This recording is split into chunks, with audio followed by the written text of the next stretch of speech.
working on is changing out some propane supply hoses from tank to the regulator.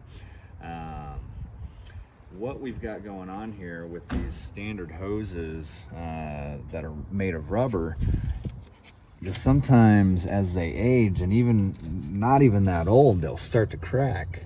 You can see that big old crack right there. Well, that's definitely a hazard waiting to happen. So we're going to be swapping these guys out with some good steel braided hoses. These are probably about the best quality you're going to get for LP hoses.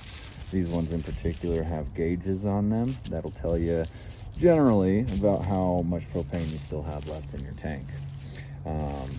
You also want to pay attention when you're going to get new hoses, how much room you actually have to your tank. You can see this is from the manufacturer. I mean, this is just ridiculous. This hose is not long enough for this tank, and that's why it split right there.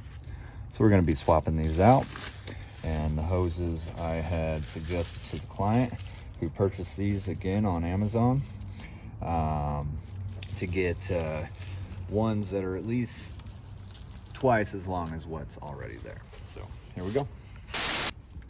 Okay, so when you buy one of these kits, it's going to come with some yellow Teflon tape.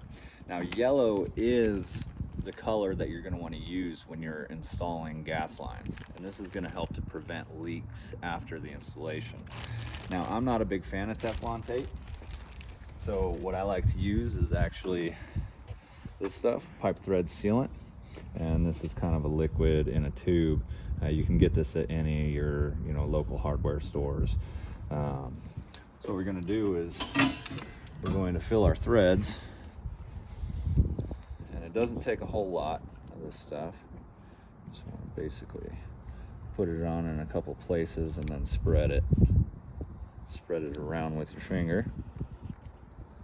Stuff is a little messier than Teflon tape, but you're going to get a much better seal. Threads are well covered, and that is going to ensure that when we reinstall this hose, that it is not going to leak. It's going to be difficult to thread that pipe into place with the room that we have here. It's just not going to be adequate. So we're just going to pull this guy out from a little bit. We got our hose. Now we can just get that in there nice and easy. Now you can see the thread sealant is just kind of oozing out there, which is good. In the end, it is going to have a really great seal that will be completely leak free. And there's really no need of over tightening these guys when you're putting them on. Get this guy reattached to the wall and the job is done. At least for this one. Our propane tank back into place. Once we cover all these steps, we will do a leak check using a soapy water solution. I like to use the soapy water solutions over other methods because you just can't go wrong with the soap and bubble test for that. So look at that. Let's see if I can rotate that so that the client can see the gauge. There it is.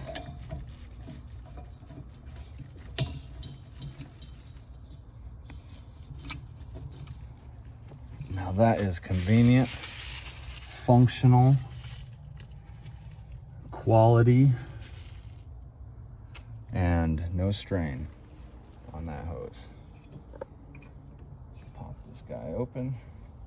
You can see the gauge registered. It's in the green. And the tank did feel pretty light, so these gauges seem like they might read pretty good. Okay, so we have got our soapy solution, and we just mix this up out of a bulk bottle. We're just gonna basically dump it over that connection and make sure that we don't have any leaks. The first thing we wanna do is turn on the propane tank. This takes a couple turns.